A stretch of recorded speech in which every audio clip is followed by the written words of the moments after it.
this technology is a killer as well as an opportunity. And my first experience, it damn near killed me. For an economic historian, one thing that we're very aware of is that technological change has driven a lot of the growth of the American economy over the last several centuries. But from your perspective as an investor, what have been the most dramatic transformation you've seen over those 75 years that Tom Rosenbaum reminded us that you've been connected to us, but also been living in Los Angeles? There have been huge booms and huge busts, and that has been very interesting. And of course, the government has tried to do things that will dampen down the fluctuations and make recoveries from the busts happen faster.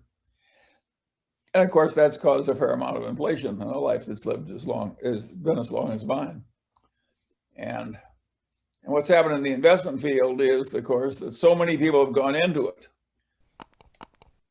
and people have made so much money, and it's driven an almost frenzy of activity in the investment field. When I was young, there was practically nobody in it, and they weren't very smart.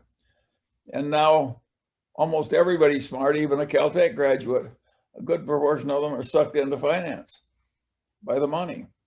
And so that's been a hugely important development. I don't welcome it myself at all.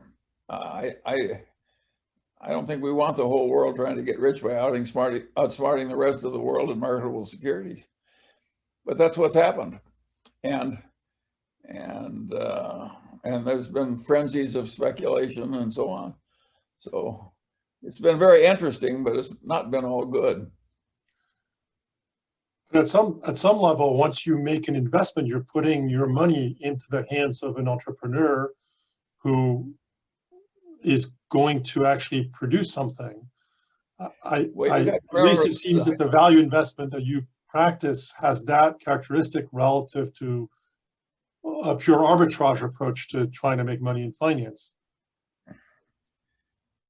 Well, I did not make my fortune, by and large, on the cutting edge of technology. My first investment with my pitiful savings of a venturesome sort, I invested in a company right in Pasadena, and it was called William Miller Instruments. And I damn near lost all my money. It was hell on earth. We just barely squeaked out with a substantial outcome. And what did us in is that the oscillograph that we'd invented, and we were so proud of, and we thought it was going to knock the world flat, somebody invented magnetic tape without telling me. And by the time we got that oscillograph ready to go to market, we sold three total in the whole country. So this technology is a killer as well as an opportunity. And my first experience, it damn near killed me. And so, but that's sort of the other part, right? Over the 75 years that you've been involved in investing. What that did for a long time was keep me out of venture capital on the edge of technology. But even I tried to avoid it. But even so, in the companies that you deal with, some of them are market leaders at one point in time, and as you just suggested, some technological change or change in preferences will lead those companies to be with less of a market than they used to have for their products. And so how does one think about this over the long term? Because it's over the an interesting long term, the companies of America behave more like biology than they do anything else. And biology, all the individuals die, and so do all the species. It's just a question of time.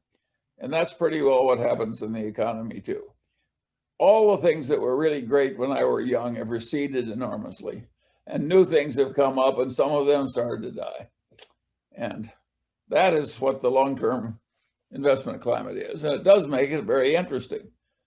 Look at what's died. All the department stores, all the newspapers, U.S. Steel, John D. Rockefeller's Standard Oil, the pale shadow of his former self. You know, it's just like biology. So They have their little hour, they have their little time, and then they get clobbered. and so how does one, as sort of a witness, or sort of in a certain way, one lives longer than the life of some of these companies, sort of deal with change, right? So you could think about an investment portfolio that you create at a point in time will only have validity for a certain amount of time. And so how does one learn to deal with change? It's a question that I always ask my students. And I would just, how does somebody who has to take the resources of very large numbers of people deal with change? Any thoughts on that matter? Well, some people try to get on the cutting edge of change, so they're destroying other people instead of being destroyed themselves.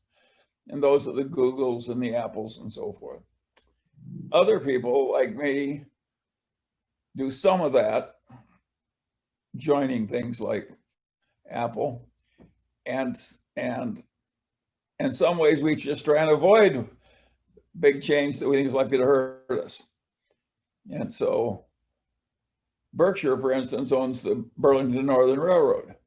You can hardly think of a more old-fashioned business than a railroad business. But who in hell's ever going to create another trunk railroad? So it's a very good asset for us. So, and we made that success not by conquering change, but by avoiding it. Now, Burlington Northern itself has been quite clever at adapting technology to their railroad. Imagine the good luck of being able to take an existing railroad and double deck all the trains and raise the heights of the tunnels a little and so forth. And all of a sudden you got twice the capacity at very little incremental cost, which is what that railroad has done. So that is a so everybody uses new technology, but it really helps to have a position that almost can't be taken away by technology. How else are you going to carry goods from the port of Los Angeles to Chicago, except on our railroad? So it's innovation within an economy that continues to follow certain sets of rules rather than looking for the new economy. Is that another way one could think about it? There are different ways. All successful investment involves trying to get into something where it's worth more than you're paying. That's what successful investment is. And there are a lot of different ways to find something that's worth more than you're paying. You can look for it right in the cutting edge of technology, the way Sequoia does. The most remarkable investment firm in America is probably Sequoia. That venture capital firm, which absolutely fanatically stays right on the cutting edge of modern technology, they've made more money than anybody, and they have the best investment record of anybody. It's perfectly amazing what Sequoia has done. So you've also talked repeatedly about people's mental biases. As you said, you don't want to be the smartest person, but you want to avoid doing stupid things. So how does one guard against mental biases in one's decision making? I spent a lifetime trying to avoid my own mental biases. I rub my own nose in my own mistakes. B, I try and keep it simple and fundamental as much as I can. And I like the engineering concept of a margin of safety. I'm a very blocking and tackling kind of a thinker. I just try and avoid being stupid. So, and I have a way of handling a lot of problems. I put them on what I call my too hard pile, and I just leave them there. I'm not trying to succeed in my too hard pile. And do they sometimes come back and require for you to? Oh, I sometimes get things that are too hard, and when that happens, I fail. So one has to accept limitations. Is that one of the really important pieces of avoiding these biases? What I would say is the single most important thing, if you want to avoid a lot of stupid errors, is knowing where you're competent and where you aren't. Knowing the edge of your own competency. And that's very hard to do because the human mind naturally tries to make you think you're way smarter than you are.